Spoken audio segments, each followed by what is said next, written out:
I'm Notori Hutcherson, and I'm here to teach you about the Great Emu War.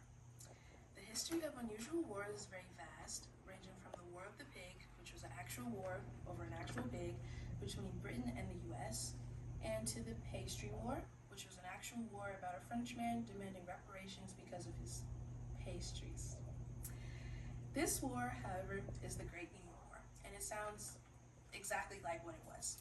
Some may think that excessively killing a species is harmful and unnecessary, but in this case, in 1932, it was called for. The Emu War resulted from large amounts of emus migrating towards the western part of Australia and damaging a bunch of large crops. The farmers whose crops were damaged called in the Australian artillery team and assigned them to cull or legally terminate the emus. To start at the beginning, Australia always has had a big population of emus. They've had up to 3 to 4 different species of emus around Australia. In 1932, there was a very big drought.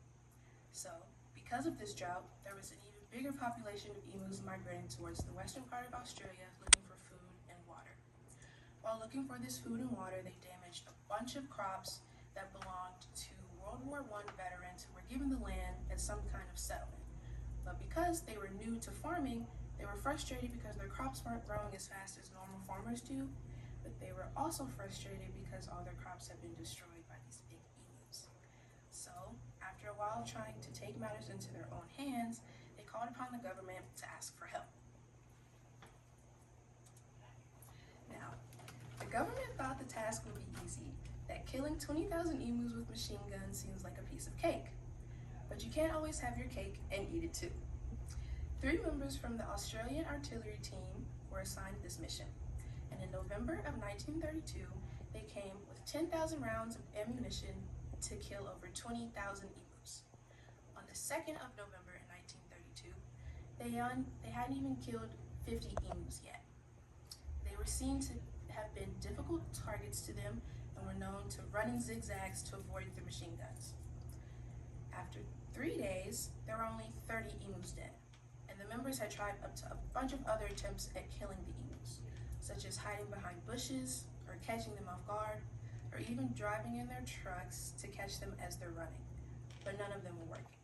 The emus had seemed to catch on to their ways, and even would assign certain emus to be lookouts for them so that they could avoid the task members. The team withdrew from the area on November 8, 1932, and the word spread like wildfire. All the news outlets spread the word as if the war with the emus had failed, and that the emus had came out victorious.